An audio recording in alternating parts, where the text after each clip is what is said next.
Hello, good morning everyone. आज हम अपना फिर से आ चुके हैं चैप्टर नंबर थर्ड को आगे बढ़ाने के लिए। तो आज का हमारा मेन टास्क रहने वाला है कि जो माउंटेन वाला पोर्शन छूट गया था उसे कंप्लीट करेंगे, और इसके बाद हमारा प्लेन्स पे आ जाएंगे हम। ठीक है, तो कोशिश करेंगे ये दोनों टॉपिक बहुत अच्छे से हम कंप्लीट कर लें। तो आज की क्लास बहुत ही इंटरेस्टिंग रहने वाली है। चलिए शुरू करते हैं। कल हमने लैंड फॉर्म्स अपना शुरू कर दिया था, और इसमें बेसिकली हमने कुछ इंट्रो, और इंट्रो के अलावा हमने पढ़ लिया था माउंटेन्स के बारे में। ठीक है, चलिए और थोड़ा सा आज आपको चेंजेस देखने को मिल सकते हैं। लाइक आज मैं स्क्रोलिंग स्लाइड लेके आया हूँ, तो फिर शुरू करते हैं। द बिग क्वेश्चंस, हमने दो क्वेश्चंस के बारे में जाना था। इसमें सबसे पहले हम लैंड फॉर्म्स के बारे में पढ़ने वाले हैं और उनके सिग्निफिकेंस के बारे में जानने वाले हैं, और उनसे रिलेटेड चैलेंजेस और अपॉर्चुनिटीज उनके बारे में पढ़ेंगे। ठीक है, तो शुरू करते हैं। सबसे पहले हमने क्या टर्म्स पढ़े थे, कुछ एक बार रिवाइज कर लेते हैं। ऑल्टीट्यूड सबसे पहले पढ़ा था। ऑल्टीट्यूड क्या होता है?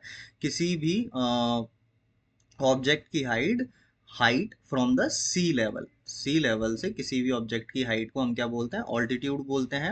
उसके बाद हमने प्रेसिपिटेशन पढ़ा था। प्रेसिपिटेशन सिंपली आप बारिश को समझ सकते हैं, लेकिन प्रेसिपिटेशन टर्म में बारिश या आसमान से वाटर किसी भी फॉर्म में आता है, उसे हम प्रेसिपिटेशन बोलते हैं। चाहे वो रेन यानी वाटर के फॉर्म में हो, चाहे हेल स्टॉर्म के फॉर्म में हो, या फिर आपके स्नोफॉल के फॉर्म में हो, तो उसे हम प्रेसिपिटेशन बोलते हैं। आई होप इतना क्लियर हो गया होगा। फिर माउंटेनियस फॉरेस्ट, जो फॉरेस्ट माउंटेन्स पे हमें देखने को मिलते हैं, उन्हें हम माउंटेनियस फॉरेस्ट बोलते हैं। मॉस के बारे में जाना था। ग्रीन प्लांट होते हैं, लेकिन इनमें ना तो फ्लावर होते हैं ना ही ट्रू रूट्स होती हैं, उसे हम मॉस बोलते हैं। फिर उसके बाद हमने लाइकन के बारे में पढ़ा था। प्लांट लाइक ऑर्गेनिज्म होते हैं, और ये रॉक्स, वॉल और ट्रीज पे देखने को मिलते हैं। टेरेन, हम किसी भी लैंड के फिजिकल फीचर को बोलते हैं कि वहां पर कैसा टेरेन है, उसके बारे में हमने डिटेल में पहले पढ़ चुके हैं। वैली, किसी भी माउंटेन के बीच में अगर रिवर बह रही है तो उस पोर्शन को हम वैली बोलते हैं। माउंटेन के इस पार्ट को हम वैली बोलते हैं। ठीक है, फिर उसके बाद फ्लैश फ्लड पड़ा था। फ्लैश फ्लड मतलब अचानक से कहीं पर बाढ़ जैसी स्थिति बन जाए, हम उसे फ्लैश फ्लड बोलते हैं, जो कि क्लाउड बस्ट की वजह से हो सकता है। मतलब कहीं पर बादल से तेज बारिश हो रही है, या फिर बादल फटना भी बोलते हैं, जैसे हम अचानक से बहुत सारी बारिश हो जाए और फ्लड जैसी स्थिति बन जाए, उसे हम फ्लैश फ्लड बोलते हैं। फिर उसके बाद हमने लैंडस्लाइड जाना था। मान लीजिए कहीं पर जमीन खिसक कर आगे बढ़ रही है, उसे हम लैंडस्लाइड बोलते हैं, जिसमें आपका सॉइल और स्टोन्स और डेब्रिस बहकर आगे की तरफ बढ़ने लगता है। ये अक्सर कर हमने माउंटेनियस रीजन में होते हुए देखा है। अक्सर कर आपने न्यूज़ में भी सुना होगा, जैसे अभी जम्मू कश्मीर में लैंडस्लाइड हुई। ठीक है, तो यहाँ पर भी हमने देखा था। फिर एवलांच, एवलांच को हमने लैंडस्लाइड की मदद से समझा था। एवलांच क्या होता है? इसकी जगह यार बर्फ बहुत तेजी से, कहीं पर बर्फ जमा है और वो बहुत तेजी से पहाड़ से नीचे आ रही है, उसे हम एवलांच बोलते हैं। ठीक है, फिर उसके बाद हमने जाना था क्लाउड बस्ट के बारे में। तो सडन रेनफॉल, बहुत सारी वॉयलेंट रेनफॉल होती है, उसे क्लाउड बस्ट बोल देते हैं।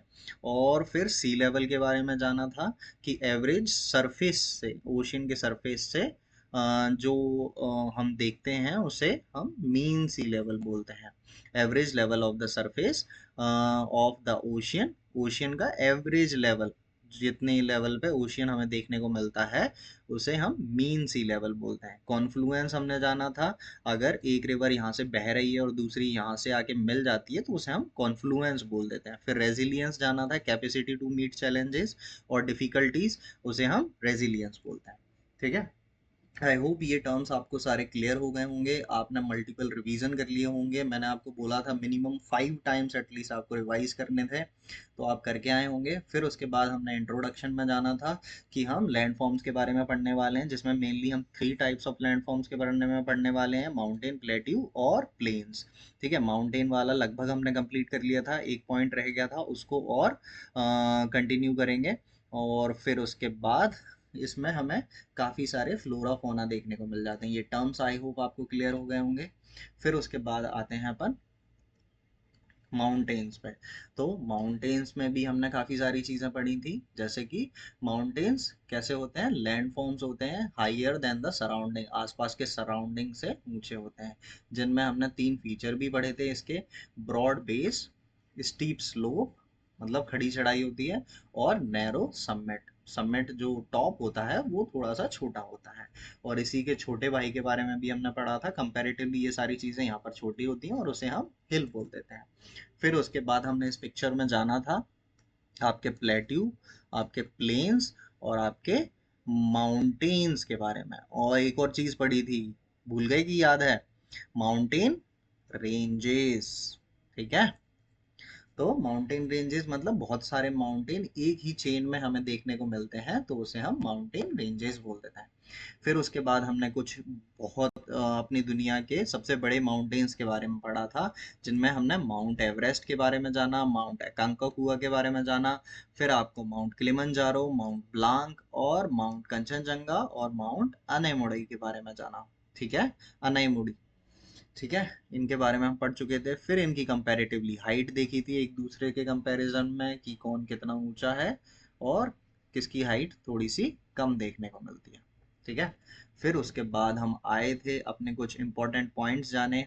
फिर उसके बाद हमने 6 माउंटेन रेंजेस को थोड़ा और डिटेल में जाना, जैसे माउंट एवरेस्ट कहाँ देखने को मिलता है, तिब्बत और नेपाल के बीच में। फिर कंचनजंगा कहाँ पर देखने को मिलता है आपको, नेपाल और इंडिया के सिक्किम स्टेट के बीच में।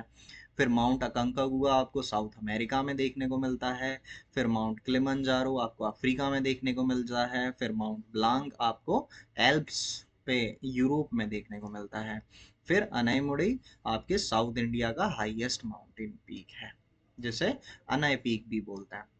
इनके बारे में हम जान चुके थे। ये एक पिक्चर की मदद से मैंने आपको बताया था किस माउंटेन को कहाँ देखा जाता है या कहाँ देखने को मिलता है। फिर माउंटेनियस एनवायरनमेंट के बारे में जाना, आपको फ्लोरा के बारे में बताया था मैंने, यहाँ पर कैसे कैसे फ्लोरा मिलते हैं, कुछ फोनास के बारे में बताया था। ठीक है। तो ये चीज़ें हमने देखी थी। ठीक है। फिर उसके बाद हमने कुछ पिक्चर्स की मदद से हमने वहाँ के फ्लोरा, ये कौन सा प्लांट था, याद आ रहा है आपको? ये था आपका कहाँ गया, देवदार का प्लांट। ठीक है। और फिर उसके बाद हमने वहाँ के फौना के बारे में जाना था, जिसमें हमने पेरिजियन फेल्कन, हिमालयन तार और माउंटेन हियर, गोल्डन ईगल और कैनेडियन आइनेक्स और yak, ibex, grey fox, leopard, black bear, इनके बारे में पढ़ा था। ये कुछ माउंटेनियस एनिमल्स हैं जो माउंटेन पे मिलते हैं, देखने को मिलता है। इंफॉर्मेशन भी जानी थी हमने, कुछ गंगा रिवर के बारे में जाना था। ये क्या है, एक स्कैर्ड रिवर है, सेक्रेड रिवर है मतलब पवित्र नदी है। हम इसे गंगा माता के नाम से भी पूछते हैं या जानते हैं। जिसकी हमने लेंथ जानी थी, 2500 किलोमीटर ये लॉन्ग है। और इसके अलावा ये हिमालय से निकल कर आती है। इसकी कुछ ट्रिब्यूटरीज के बारे में, यमुना, सोन और एक और घाघरा नदी के बारे में हमने जाना था। और आपको मैंने ये एक्स्ट्रा भी बताया था कि सोन आपकी विंध्यान रेंज से निकल कर आती है। ठीक है। और आगे वाली क्लासेस में हम और डिटेल में इन रिवर्स के बारे में पढ़ेंगे और जानेंगे। ठीक है। फिर उसके बाद कुछ एक्स्ट्रा इन्फॉर्मेशन हमने जाना था कि माउंटेन्स, काफ़ी सारी कम्युनिटीज़ हैं जो माउंटेन्स को पवित्र मानती हैं और इनकी पूजा भी करती हैं, जिसमें हमने एक एग्जाम्पल अपना माउंट एवरेस्ट का लिया था। ठीक है, जिसकी हाइट हमने देखी थी 8849 मीटर्स। ठीक है। और फिर इसको अलग अलग नाम से भी जाना जाता है, जैसे चोमोलुंगमा, जिसका मतलब होता है, तिब्बतियन लोग इसे चोमोलुंगमा बोलते हैं, जिसका मतलब होता है mother goddess of the world. और एक और नाम से जाना था जिसका नाम था सागर माथा, जिसका मतलब क्या होता है, गॉडेस ऑफ द स्काई। ठीक है। माउंट कैलाश के बारे में भी जाना था हमने, और कुछ डिटेल में थोड़ी थोड़ी एक्स्ट्रा इन्फॉर्मेशन और जानी थी। फिर वहाँ के लाइफ के बारे में भी जाना था, लाइफ माउंटेन पे कैसी होती है। ठीक है। और आई होप आपको यहाँ से आगे पढ़ना था, ठीक है। लाइफ इन द माउंटेन्स ये अपन ने नहीं पढ़ पाया था, तो इसको यहाँ से शुरू करते हैं अब अपन, ठीक है। तो the mountain terrains is usually rugged, rough, has steep slope. अब आपको पता है माउंटेन्स पे फार्मिंग करना इतना इजी तो नहीं है। देखो एक मिनट, माउंटेन है, मान लीजिए ये आपका माउंटेन है। अब स्टीप स्लोप पे फार्मिंग इतनी इजी तो नहीं है। स्टीप स्लोप होते हैं ना, खड़ी चढ़ाई होती है, तो और यहाँ पर पत्थर भी देखने को मिलते हैं। लेकिन यहाँ पर क्या की जाती है, टेरेस फार्मिंग क्या की जाती है। अब टेरेस फार्मिंग क्या होती है, this means regular farming can only be practice in some valleys. Regular farming तो वैलीज में प्रैक्टिस की जा सकती है। Cultivation is practice on the slope by cutting steep into the slope. अब टेरेस फार्मिंग की जाती है बच्चों। टेरेस फार्मिंग में क्या होता है, आपकी स्टीप स्लोप को ना कट कर दिया जाता है। मान लीजिए यहाँ से इतना काट कर और यहाँ पर बना लिया एक ग्राउंड जैसा, और यहाँ पर फार्मिंग की जा रही है। और सिमिलरली थोड़ा और ऊपर बना लिया, या फिर आपके वैलीज में बना लिया, तो यहाँ पर फार्मिंग की जा रही है। तो इसे हम क्या बोल देते हैं, टेरेस फार्मिंग बोल देते हैं। टेरेस पे फार्मिंग करना मतलब ये मान लीजिए ऊंचाई में है, और ऊंचाई होने के बाद यहाँ इसे टेरेस की तरह फार्मिंग की जा रही है, इसीलिए हम इसे टेरेस फार्मिंग बोल देते हैं। आई होप आपको समझ में आ गया होगा। जो इसके स्टीप स्लोप्स होते हैं उनको कट करके प्लेन बना के थोड़ी सी जगह में, और वहां पर फार्मिंग की जा रही है, उसे हम टेरेस फार्मिंग बोल देते हैं, ठीक है। समझ में आ गया। और इसके अलावा भी बच्चों काफी सारे लोग ना यहाँ पर हर्डिंग करने आते हैं। मतलब यहाँ पर ग्रास और बाकी चीजें तो हमें देखने को मिल ही जाती हैं। तो यहाँ पर लोग अपनी बकरियों को या फिर भैंसों को चराने के लिए भी हमें देखने को मिल जाता है कि यहाँ पर ये भी होता है। उसके अलावा यहाँ पर टूरिज्म एक मेन इम्पॉर्टेंट जो अर्निंग का सोर्स होता है, जो माउंटेन्स के आसपास रहते हैं या फिर ऐसी जगहों पर रहते हैं, तो tourism is also one important source of income. तो इसके अलावा और टूरिज्म में काफी सारी चीजें, देखो लोग आएंगे यहाँ पर, क्या करेंगे, यहाँ पर फूड यानी खाना भी खाएंगे, रहेंगे भी। उसके अलावा यहाँ पर देखो कहीं कहीं पर क्या हमें स्नो देखने को मिलती है, तो स्कीइंग या फिर अलग अलग पैराग्लाइडिंग, अलग अलग स्पोर्ट्स एक्टिविटीज भी करेंगे। तो ये सारी चीजें, हाइकिंग, माउंटेनियरिंग, पैराग्लाइडिंग, ये सारी चीजें भी यहाँ पर पॉसिबल हैं। इसीलिए ये सारी चीजें भी होती हैं टूरिज्म के साथ साथ। इसके अलावा भी बच्चों यहाँ पर पिलग्रिमेजेस मतलब काफी सारे पवित्र स्थान भी हैं, जिनकी वजह से काफी सारे जो श्रद्धालु होते हैं वो यहाँ पर देखने को मिल जाते हैं। जैसे अमरनाथ यात्रा का एग्जाम्पल ले लेते हैं हम। उत्तराखंड में जो हमारे शिव जी हैं उन वहाँ पर भी लोग जाते हैं। आपके केदारनाथ भी जाते हैं। आपके पंच केदार जो आपको उत्तराखंड में देखने को मिलते हैं, उन सभी के दर्शन करने के लिए जाते हैं। तो मतलब श्रद्धालु भी जो होली प्लेसेस हैं वहां पर जाते हैं। ऐसे टूरिज्म क्या है, एक मेजर कंट्रीब्यूटर है इन जगहों पर। लेकिन क्या होता है, कभी कभी यहाँ पर लैंडस्लाइड या फिर यहाँ पर एनवायरमेंट डिग्रेडेशन जैसी चीजें देखी जाती हैं। क्यों? इसका कारण ये है, जैसे जैसे कोई प्लेस ना पॉपुलर होते जाती है, वहां पर टूरिस्ट ना काफी सारी मात्रा में जाना शुरू कर देते हैं। काफी सारे लोग वहां पर इकट्ठे हो जाते हैं, जबकि वो प्लेस इतने सारे लोगों को एक साथ हैंडल करने के लिए कैपेबल नहीं होती, ठीक है। तो वहां पर क्या होता है, लैंडस्लाइड जैसी चीजें देखने को मिल जाती हैं, मतलब धरती खिसकने जैसी, या फिर आपको एनवायरमेंट डिग्रेडेशन की चीजें देखने को मिल जाती हैं। क्योंकि जो जितने भी लोग जा रहे हैं, कुछ अच्छे जा रहे हैं, कुछ बुरे जा रहे हैं, या फिर कुछ ऐसे लोग जा रहे हैं जो इन्वायरमेंटली एक्टिवेट नहीं है, एक्टिव नहीं है। जिसका मतलब ये होता है, अगर वो कोई चीज लेंगे, पॉलिथीन रैपर, वाटर बोतल, या फिर अपने साथ कोई और वेस्ट लेके आए वो वहीं पर छोड़ के जा रहे हैं, तो ऐसे इन्वायरमेंट भी डिग्रेड होता है, ठीक है। ये सारी चीजें भी देखने को मिल जाती हैं। तो मेनली आपको जो माउंटेन में जो लाइफ है वहां पर लोग आपको मेनली क्या क्या करते हुए दिख जाएंगे, एक तो फार्मिंग, दूसरा आपको हर्डिंग, और तीसरा टूरिज्म। ये मेन तीन चीजें देखने को मिल जाएंगी, जिसमें आपका पिलग्रिमेजेस और होली साइट्स भी शामिल है, ठीक है। और इसके नेगेटिव फैक्टर भी हमने जान लिए कि इन्वायरमेंट डिग्रेडेशन या फिर लैंडस्लाइड या फिर नेचुरल डिजास्टर जैसी चीजें हमें देखने को मिल जाती हैं, ठीक है। फिर उसके बाद आते हैं कुछ ये देख लीजिए, फ्लैश फ्लड हम पढ़ के आए, कहीं पर अचानक से बहुत तेज बारिश हो गई और फ्लड यानी बाढ़ जैसी स्थिति बन गई, तो उसे फ्लड फ्लैश फ्लड बोलते हैं। लैंडस्लाइड हमने देखा, जमीन का खिसकना, उसे लैंडस्लाइड बोल दिया जाता है। और फिर उसके बाद हमने अनकंट्रोल टूरिज्म के बारे में भी अभी जाना, कि टूरिज्म अनकंट्रोल यानी काफी सारे लोग आ गए हैं देख देख कर एक दूसरे को, कि वो जगह तो बहुत अच्छी है लेकिन बहुत सारे लोग अगर सेम टाइम पे पहुंच जाते हैं तो आपको traffic jam, environment degradation, landslide या फिर नेचुरल डिजास्टर जैसी चीज़ें देखने को मिल जाती हैं। एवलांच के बारे में भी अभी हम पढ़ के आए हैं, जैसे कि ये पहाड़ था, इस पे बर्फ बहुत सारी स्मूथ हो गई, तो ये बर्फ खिसकने लगी और धीरे धीरे धीरे धीरे ये इतना सारा बर्फ एक साथ खिसकने लगा, तो हमने उसे एवलांच बोल दिया। अब हैवी स्नोफॉल भी देखने को मिलता है, कहीं पर बहुत ज़्यादा स्नो गिर जाए।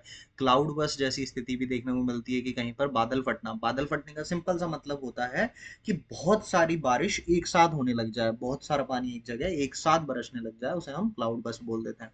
कोल्ड वेदर, काफी ठंडा वेदर भी हमें कभी कभी देखने को मिल जाता है इन साइट्स पर। ठीक है। फिर उसके बाद आते हैं हम कुछ एक्स्ट्रा इन्फॉर्मेशन पे। एक्स्ट्रा इन्फॉर्मेशन से पहले आपको क्या, इतनी सारी माउंटेन यहाँ पर खत्म हो जाएगा अपना माउंटेन वाला टॉपिक। आई होप ये सारी चीजें आपको क्लियर हो गई होंगी यहाँ तक। इसके बाद एक रिवीजन माउंटेन का करेंगे, फिर हम अपने नेक्स्ट टॉपिक पे आएंगे। देखो, कभी कभी ना हर एक एग्जाम्पल या फिर हर एक एग्जाम के पॉइंट ऑफ व्यू से ना कुछ चीजें हमें हमेशा याद रखनी चाहिए। जिस जो कि आपको, अगर कोई आप एग्जाम लिख रहे हैं या फिर कभी कभार आपको अगर एमसीक्यू टाइप एग्जाम है, तो वहां पर ऐसे नाम देखने को मिल जाते हैं, जैसे बचेंद्री पाल हैं। इन ये क्यों फेमस है भाई? Bachendri Pal started climbing mountain at a young age and led many womens climbing expedition. ये क्या करती थी? माउंटेन क्लाइंबिंग करती थी बच्चों।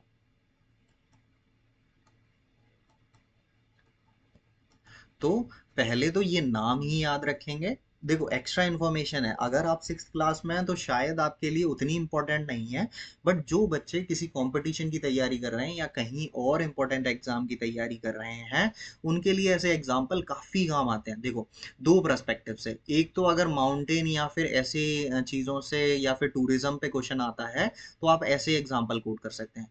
दूसरा, वुमेन एम्पावरमेंट पे आप ऐसे एग्जाम्पल कोट करते हैं तो काफी अच्छा इम्पैक्ट डालता है। जैसे बचेंद्री पाल ने क्या किया था, माउंटेन क्लाइंबिंग स्टार्ट कर दी थी, और ये इंडिया की पहली वुमेन थी जिन्होंने 1984 में माउंट एवरेस्ट क्लाइंब किया। आई होप ये क्लियर हो रहा होगा। तो बचेंद्री पाल, देखो दो तीन चीजें याद रखेंगे, माउंटेन क्लाइंबिंग से रिलेटेड है। दूसरा, 1984 में इन्होंने क्या, माउंट एवरेस्ट क्लाइंब किया था। हाईएस्ट पीक है दुनिया की अभी तक। ठीक है। तो इन्होंने माउंट एवरेस्ट क्लाइंब किया था। ठीक है। और इन्हें दो अवार्ड भी बोले, पहला पद्मश्री मिला है और दूसरा पद्म भूषण मिला है। ठीक है। और पद्मश्री ने कब मिला था? 1984 में। और पद्म भूषण कब मिला था? 2019 में। कुछ पॉइंट बना के आप याद रख सकते हैं, मतलब ऐसा टफ टास्क नहीं है। जैसे बचेंद्री पाल, पहला तो नाम ही याद रखना है, माउंटेन क्लाइंबिंग से रिलेटेड है। 1984 में इन्होंने माउंट एवरेस्ट क्लाइंब कर दिया था, और इन्हें दो अवार्ड भी मिले हैं इंडियन गवर्नमेंट की तरफ से, पद्मश्री और पद्म भूषण। ठीक है। 2019 में पद्म भूषण मिला था, 1984 में पद्मश्री मिला था। ठीक है। थोड़ा थोड़ा तो याद रखा जा सकता है। फिर उसके बाद आपकी आती हैं अरुणिमा सिन्हा। इनकी स्टोरी भी बहुत इंटरेस्टिंग है। ठीक है। अरुणिमा सिन्हा का क्या हुआ था, एक एक्सीडेंट में उन्होंने अपनी एक पैर खो दिया था। She lost a leg in an accident when she was 31। जब वो 31 साल की थी ना, तो उन्होंने ना अपना एक लेग खो दिया था। और बचेंद्री पाल ने इन्हें क्या किया, एनकरेज किया, तो इन्होंने भी क्या, माउंट क्लाइंबिंग शुरू कर दी। तो माउंट एवरेस्ट पे 2013 में इन्होंने क्लाइंब कर लिया था। When highest peak contain including Mount Vinson in Antarctica, she was awarded with Padmashri in 2015। ठीक है। तो इनके इनकरेज करने पर इन्होंने क्या, अरुणिमा सिन्हा ने क्या, माउंटेन क्लाइंबिंग शुरू कर दी। अब काफी सारे लोगों को लग रहा होगा कि भाई माउंटेन क्लाइंबिंग शुरू कर दी एक पैर के साथ, कैसे पॉसिबल है? तो बच्चों जब भी कोई चीज़ ऐसे अंग भंग हो जाता है, मतलब एक पैर लॉस्ट हो गया, तो आपके प्रोस्थेटिक लेग्स वगैरह आते हैं, मतलब नकली पैर लगाए जाते हैं या फिर उनकी मदद से वो आगे काम कर पाते हैं। तो ऐसे ऐसा नहीं कि एक पैर से ही करते गए, लंगड़ी करते हुए कर लिया, नहीं ऐसा नहीं होता। तो वो अदर सपोर्ट ले लेते हैं, प्रोस्थेटिक लेग हुआ या फिर बैसाखी का सहारा हुआ, तो इसकी मदद से वो आगे अपना जीवन अच्छे से यापन कर पाते हैं। ठीक है। तो अरुणिमा सिन्हा ने, कितनी इंटरेस्टिंग स्टोरी है, मतलब एक लेग खो देने के बाद ज्यादातर लोग बैठ जाते हैं, लेकिन एट द एज ऑफ 31 उन्होंने माउंट एवरेस्ट क्लाइम किया था 2013 में। 31 की एज में लैक होने के बाद माउंट एवरेस्ट 2013 में क्लाइम कर दिया। और इसके अलावा यहाँ भी नहीं रुकी, अंटार्कटिका का माउंट विजन, जब आप आगे पढ़ेंगे अंटार्कटिका के बारे में तो आपको पता चलेगा वहां पर माउंट विजन है, तो वो भी क्लाइम कर दिया और इसके लिए उन्हें 2015 में पद्मश्री से सम्मानित किया गया। ठीक है, क्लियर है इतना? दोनों नाम याद रखेंगे, अरुणिमा सिन्हा और बचेंद्री पाल। ठीक है, चलो एक रिवीजन करते हैं, उसके बाद हम अगला टॉपिक शुरू करेंगे। तो यहाँ से यहाँ से नहीं, यहाँ से। ठीक है, तो माउंटेन के बारे में हम पढ़ रहे थे। ठीक है, लैंड फॉर्म्स के हमने 3 टाइप पढ़े। सबसे पहले माउंटेन के बारे में पढ़ रहे हैं, जिनकी ब्रॉड बेस, स्टीप स्लोप्स और नैरो समिट होती हैं। उसके छोटे भाई हिल्स के बारे में भी हमने जाना। फिर उसके बाद हमने मैप के ये एक इमेज के थ्रू जाना कि प्लेन्स कैसे होते हैं, प्लेट्यूज कैसे होते हैं, माउंटेन कैसे होते हैं और माउंटेन रेंजेस कैसी होती हैं। फिर उसके बाद कुछ माउंटेन के एग्जाम्पल पढ़े, यहाँ पर उनकी डिटेल में जाना कि वो कहाँ कहाँ देखने को मिलते हैं। मैप की मदद से भी हमने उन्हें जाना, माउंटेन इन्वायरमेंट के बारे में, वहाँ के फ्लोरा फोना के बारे में जाना। फिर उन इमेजेस से हमने जाना कि किस टाइप के एनिमल्स या प्लांट्स वहाँ पर देखने को मिलते हैं। कुछ एक्स्ट्रा इन्फॉर्मेशन गंगा रिवर और माउंटेन्स के बारे में जानी, क्यों इन्हें स्कैर्ड माना जाता है, और माउंट एवरेस्ट का एग्जाम्पल लेके हमने आगे जाना। और उस माउंट एवरेस्ट को चोमोलुंगमा तिब्बतियन लोग बोलते हैं और नेपाली लोग क्या बोलते हैं, सागर माथा। ठीक है, ये याद रखेंगे। और उसकी हाइट भी याद रखेंगे, 884 ठीक है। और लाइफ कैसी है माउंटेन में, हमने उसके बारे में भी जाना। लोग वहाँ पर मेजरली क्या क्या करते हैं, फार्मिंग, हर्डिंग और टूरिज्म पे डिपेंड करती है उनकी लाइफ, और उसके नेगेटिव फैक्टर्स भी जाने।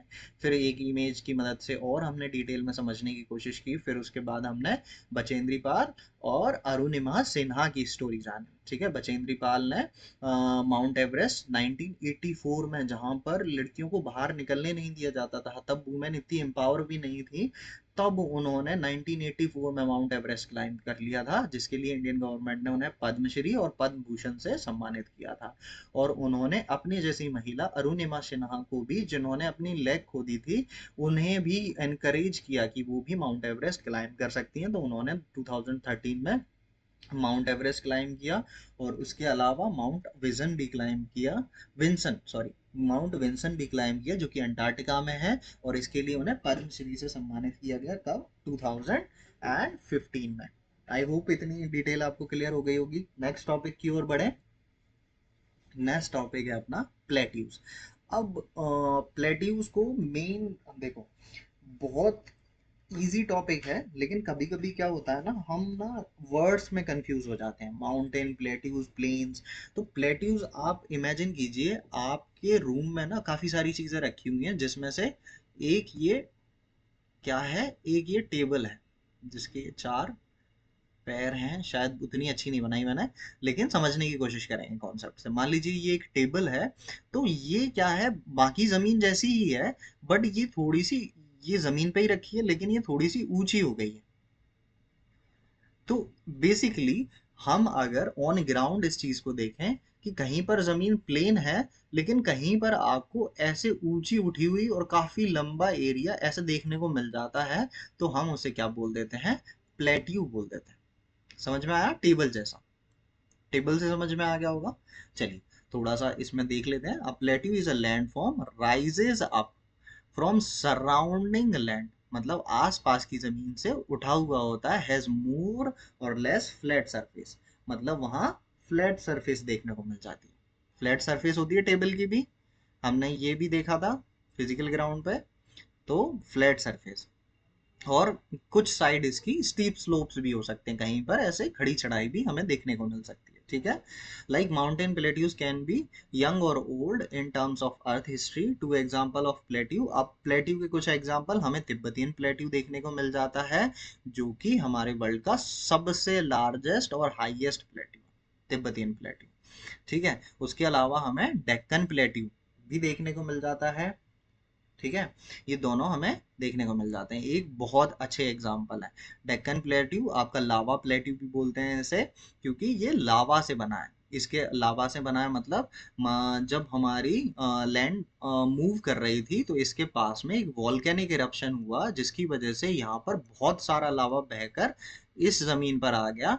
तो ये कैसा, यहाँ पर ब्लैक सॉइल, ये लावा की वजह से देखने को मिलती है। ठीक है। तो इसे लावा प्लेट्यू भी इसीलिए बोला जाता है। क्लियर है इतना? The height of the plateaus can vary from few hundred metres to several thousand metres. अब इनकी हाइट भी वेरी कर सकती है।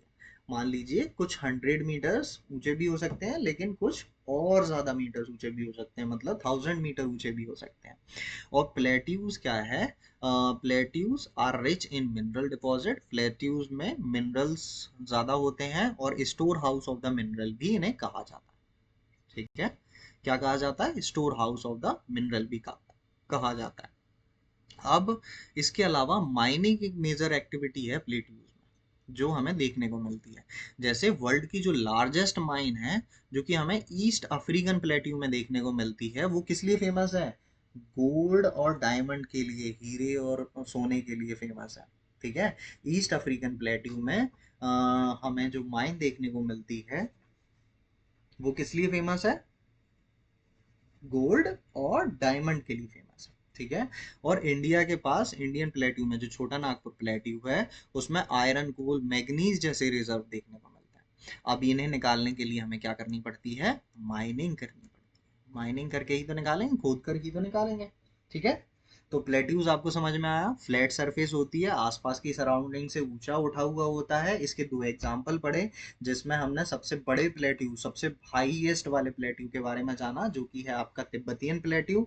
और फिर उसके बाद हमने डेक्कन प्लेट्यू के बारे में जाना, कैसे बना और इसमें कैसी सॉइल मिलती है, इसके बारे में भी जाना। 10th क्लास में आप थोड़ा और डिटेल में जानेंगे जब सॉइल चैप्टर पढ़ रहे होंगे। ठीक है। अगर आप अभी देखना चाहते हैं तो अभी जाके वो चैप्टर देख सकते हैं। ठीक है। और प्लेट्यूज को और क्या कहा जाता है? Store house of the minerals भी कहा जाता है। मतलब यहाँ पर बहुत सारे मिनरल्स हमें देखने को मिल जाते हैं, जिसके हमने दो एग्जाम्पल पढ़े। एक तो ईस्ट अफ्रीकन प्लेट्यू, जहाँ पर हमें गोल्ड और डायमंड देखने को मिलता है, और हमारा छोटा नागपुर प्लेट्यू, वहाँ पर हमें आयरन, कोल और मैग्नीज देखने को मिलता है। इसके बारे में जाना। आई होप इतनी चीजें क्लियर हो गई होंगी, कोई डाउट तो नहीं है अभी तक? चलिए आगे बढ़ते हैं। और प्लेट्यू क्या है? The plateau environment is very diverse across the world. अब देखो, सब जगह एक जैसा तो नहीं हो सकता, इन्वायरमेंट काफी जगह अलग अलग भी हो सकता है। तो जैसे रॉकी सॉइल कहीं पर मिल जाती है, जहाँ पर पत्थर ज्यादा देखने को मिल जाती है, तो वो फर्टाइल नहीं होती, लेस फर्टाइल होती है। लेकिन कुछ एक्सेप्शन देखने को भी मिल जाते हैं, जैसे कि हमारा डेक्कन प्लेट्यू वाला है, जैसे लावा प्लेट्यू भी कहते हैं। ठीक है। जो कि वॉल्केनिक एक्टिविटी की वजह से बना है, मैंने अभी आपको बताया। जहां पर आपको कौन सी सॉइल देखने को मिलती है? ब्राउन, ब्लैक या एलुवियल? ब्लैक सॉइल देखने को मिलती है। क्लास 10th के सॉइल चैप्टर में आपको ये सारी सॉइल्स मैंने बहुत डिटेल में पढ़ा दी हैं, चाहें तो आप यूट्यूब पर जाकर चेक कर सकते हैं। ठीक है। इसकी पूरी प्लेलिस्ट है वहाँ पर, 10th क्लास की ज्योग्राफी की, तो आप उसे सॉइल चैप्टर वहाँ से जाके कंप्लीट कर सकते हैं। तो और चीजें जान लेते हैं। अब कुछ इन प्लेट्यूज पर ना कुछ बहुत ही अच्छे सुंदर सुंदर आपको वाटरफॉल्स देखने को मिल जाते हैं, और जो अब नेक्स्ट इमेजेस में आपको दिखाने वाला हूँ, उनसे आपको दिल खुश हो जाएगा। और मैं आपको लेके जाने वाला हूँ एक वर्ल्ड राइड पे। तो सबसे पहले विक्टोरिया फॉल्स। विक्टोरिया फॉल्स बच्चों आपको अफ्रीका में, साउथ अफ्रीका में देखने को मिलते हैं, जाम्बेजी रिवर पे। कौन सी रिवर पे? जाम्बेजी रिवर पे देखने को मिलते हैं विक्टोरिया फॉल्स, अफ्रीका में। उसकी फोटो देख लेते हैं, कुछ कुछ ऐसा दिखता है, दिख रहा है ना सुंदर? तो ये दो तीन चीजें याद रखनी है। पहला, कि ये विक्टोरिया फॉल है, किस रिवर पे है? जाम्बेजी रिवर पर। और आपको ये कहाँ देखने को मिलता है? साउथ अफ्रीका में, साउदर्न अफ्रीका में। क्लियर है इतना? Southern part of Africa. Clear हो गया। फिर उसके बाद आते हैं अपन एंजल फॉल पे। एंजल फॉल बच्चों ये आपके बुक में नहीं है, मैंने एक्स्ट्रा ऐड किया है। क्यों? क्योंकि जाम्बेजी जो वाटरफॉल है ना, ये लार्जेस्ट वाटरफॉल है। और जो आपका एंजल फॉल है, ये भी आपको याद होना चाहिए, वेनेजुएला में देखने को मिलता है, वर्ल्ड टॉलेस्ट वाटरफॉल है। ठीक है। और ये एंजल फॉल आपको कहाँ देखने को मिलता है? South America. क्लियर है इतना? वेनेजुएला कंट्री है, साउथ अमेरिका कॉन्टिनेंट है, एंजल फॉल्स आपका वाटरफॉल का नाम है। तो इसकी भी फोटो देख लेते हैं। तो ये रहा आपका एंजल फॉल। एंजल फॉल कहाँ पर है? वेनेजुएला में। वेनेजुएला कहाँ पर है? साउथ अमेरिका में। और ये आपका टॉलेस्ट वाटरफॉल है। और ये आपका कैसा है? लार्जेस्ट वाटरफॉल है। ठीक है। विक्टोरिया फॉल आपका लार्जेस्ट है और एंजल फॉल आपका टॉलेस्ट है। अब जिनको समझ में नहीं आ रहा लार्जेस्ट, लार्जेस्ट मतलब होता है बच्चों साइज में बड़ा। ठीक है। और टॉलेस्ट हो मतलब होता है बच्चों हाइट में बड़ा। ठीक है। समझ में आ गया? चलिए नेक्स्ट पे आते हैं हुंड्रू फॉल्स, जो कि आपको कहाँ देखने को मिलता है? स्वर्ण रेखा रिवर पे देखने को मिलता है, छोटा नागपुर प्लेट्यू में। तो नेक्स्ट पे आते हैं, ये आपका हुंड्रू फॉल्स है, किस रिवर पे है? स्वर्ण रेखा रिवर पे। आपको छोटा नागपुर प्लेट्यू में देखने को मिलता है। ठीक है। चलिए नेक्स्ट जॉग फॉल है। जॉग फॉल आपको कहाँ देखने को मिलता है? सरस्वती रिवर पे देखने को मिलता है, वेस्टर्न घाट पे। तो ये आपका जॉग फॉल है, किस रिवर पे है? सरस्वती रिवर पे। कहाँ देखने को मिलता है? वेस्टर्न घाट्स में। ठीक है। फिर उसके बाद आते हैं नो कलिकई। नो कलिकई वाटरफॉल, जो कि 340 मीटर्स ऊंचा है। और ये चेरापूंजी प्लेट्यू में मेघालय में देखने को मिलता है। तो ये रहा आपका नो कलिकई वाटरफॉल, कहाँ? चेरापूंजी में मेघालय में देखने को मिलता है। 340 मीटर्स इसकी हाइट देखने को मिलती है। आई होप ये कितना क्लियर हो गया होगा। तो हमने नौकलिकई वाटरफॉल के बारे में जाना, चेरापूंजी मेघालय में देखने को मिलता है, 340 मीटर्स हाइट है। जोग फॉल के बारे में जाना, और ये कहाँ आपको वेस्टर्न घाट्स में देखने को मिलता है। और ये किस रिवर पर है? सरस्वती रिवर पर है। फिर उसके बाद हमने हुंड्रू वाटरफॉल के बारे में जाना, जो कि स्वर्ण रेखा रिवर पे है, छोटा नागपुर प्लेट्यू में। फिर हमने एंजल फॉल, जो कि वेनेजुएला में देखने को मिलता है। वेनेजुएला कहाँ है? साउथ अमेरिका में। और ये टॉलेस्ट वाटरफॉल है। फिर उसके बाद हमने विक्टोरिया फॉल्स के बारे में सबसे पहले पढ़ा था, जो कि जाम्बेजी रिवर पे साउथर्न अफ्रीका में, और ये लार्जेस्ट वाटरफॉल है। इतना पढ़ लिया, ठीक है? समझ में आ गई इतनी चीजें? आई होप आपको इतना क्लियर हो गया होगा। अब कुछ एक्स्ट्रा इन्फॉर्मेशन। ठीक है। जितनी भी मैं आपको एक्स्ट्रा इन्फॉर्मेशन दे रहा हूँ, वो जस्ट आपको एक दो बार सुन के रख लेनी है, ताकि कभी आपके सामने कुछ ऐसा क्वेश्चन आता है, कुछ पूछा जाता है, तो आपके पास बहुत सारे एग्जाम्पल्स अवेलेबल हों किसी भी चीज़ को बताने के लिए, या फिर आप आंसर लिख रहे हैं तो वहाँ पर अपने आंसर को नेक्स्ट लेवल तक पहुँचाने के लिए। ठीक है। तो इसमें हम पढ़ने वाले हैं तिब्बत प्लेट्यू। तिब्बत प्लेट्यू की बच्चों एवरेज हाइट जो है, ऑल्टीट्यूड हम पढ़ के आए हैं टर्म्स, वापस मैं पूछते रहूंगा बार बार। तो अब मैं हाइट की जगह ऑल्टीट्यूड यूज करूंगा। एवरेज ऑल्टीट्यूड कितना है? ऑल्टीट्यूड है 4500 मीटर्स। ठीक है। तो तिब्बतियन प्लेट्यू का ऑल्टीट्यूड है 4500 मीटर्स। ठीक है। जिसका मतलब होता है, जो कि एक्सप्लेन करता है nickname roof of the world, जिसे हम रूफ ऑफ द वर्ल्ड भी बोलते हैं, दुनिया की छत भी बोलते हैं। और इसकी जो लेंथ है ईस्ट टू वेस्ट, अगर हम देखा जाए, तो इट इज नियरली 2500 किलोमीटर। इतना लंबा है। ठीक है। जिसका मतलब है, अगर हम अपने देश के चंडीगढ़ शहर से कन्याकुमारी तक जाना चाहें, तो लगभग इतनी डिस्टेंस होती है। ठीक है। चलो एक क्विक रिवीजन। तो तिब्बतियन प्लेट्यू की ऑल्टीट्यूड कितना है? 4500, यानी 4500 मीटर्स का रूफ ऑफ द वर्ल्ड भी कहा जाता है इसे। और इसका ईस्ट टू वेस्ट जो स्प्रेड है, वो 2500 किलोमीटर लंबा है। जिसका मतलब है चंडीगढ़ से हम कन्याकुमारी तक पहुंच सकते हैं। तो इसमें सिंपल दो चीजें आपको याद रखनी है, ज्यादा चीजें अभी याद नहीं रखनी। पहली चीज ऑल्टीट्यूड इसका 4500 मीटर है, और दूसरा इसे और क्या कहा जाता है, निकनेम क्या है, रूफ ऑफ द वर्ल्ड। फिर उसके बाद आते हैं डेक्कन प्लेट्यू पे। डेक्कन प्लेट्यू कहाँ है, central and south Asia, south India में हमें देखने को मिलता है। One of the oldest plateau है, मतलब सबसे पुराना में से एक है, ठीक है। और ये वॉल्केनिक एक्टिविटी की वजह से बना था मिलियंस ऑफ ईयर, हजारों लाखों साल पहले, ठीक है। तो ये आपका तिब्बतन प्लेट्यू देखने को मिल जाता है, ठीक है। ईस्ट टू वेस्ट हमने देखा कितना था भाई, 2500 किलोमीटर्स, और ऑल्टीट्यूड कितना था, 4500 मीटर्स, ठीक है। और ये से क्या कहा जाता है, निकनेम क्या है, roof of the world. I hope इतनी चीजें क्लियर हो गई होंगी, कोई डाउट तो नहीं।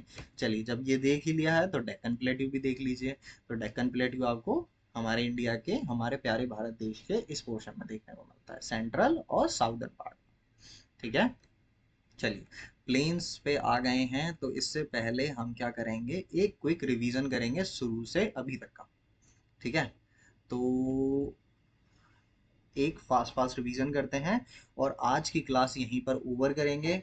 और आपका काम होगा कि ये जितना मैंने अभी तक पढ़ा दिया है, स्पेशली आपकी ये टर्म्स आपको थॉरो होने चाहिए, इसीलिए मैं थोड़ा सा आज स्लो चल रहा हूँ कि आप एक बार और अच्छे से रिवाइज कर लें इन टर्म्स को, ठीक है।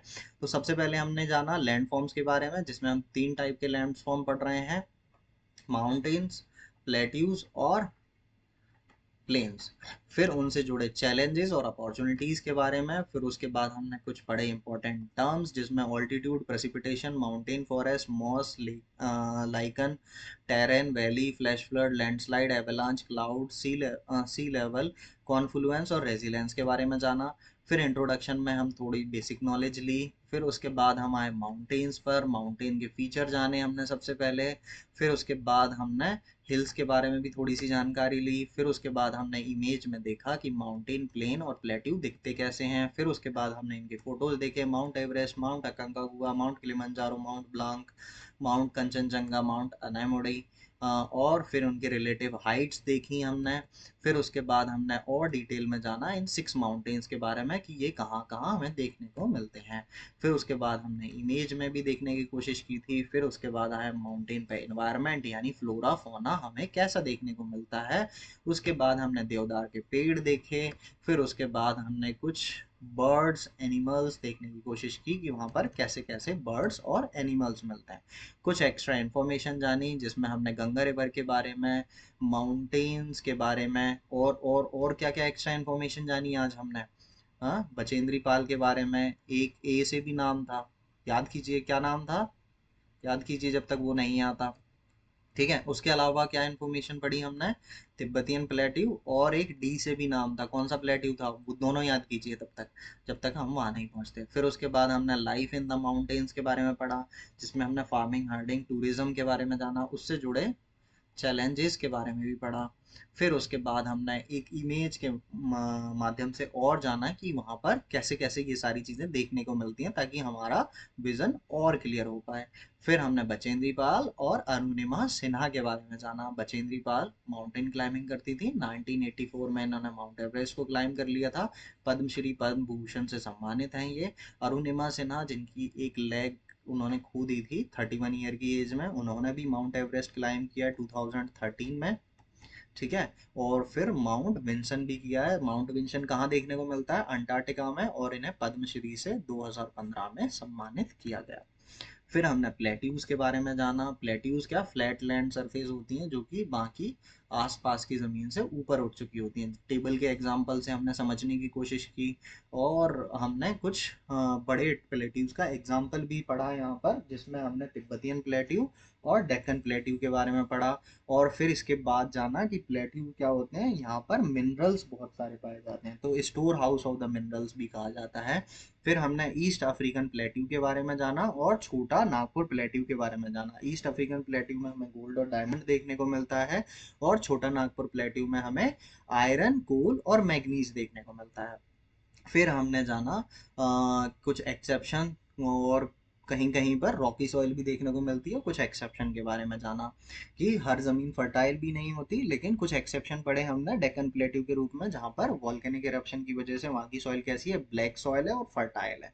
फिर उसके बाद हमने जाना, आपको मैं ले गया था वर्ल्ड सफारी पे, जिसमें हम गए थे सबसे पहले जाम्बेजी रिवर के पास, साउथ अफ्रीका। साउथ अफ्रीका में हमने देखा विक्टोरिया फॉल्स, जो कि जाम्बेजी रिवर पर है।